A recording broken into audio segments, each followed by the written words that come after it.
Hello and welcome back to Hard Reset Info. In this video I will show you how to fix battery percentage not showing on OPPO A5m. Let's begin.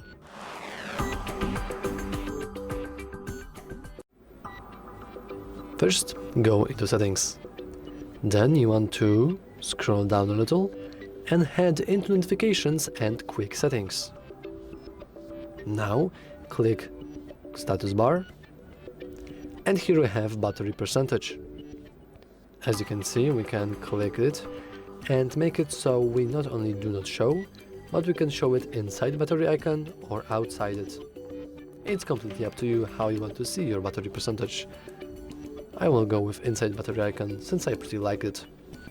And I will go with cancel, and as you can see, it's now saved and the battery percentage is visible. If you found this video useful, remember to like and subscribe. Thanks for watching.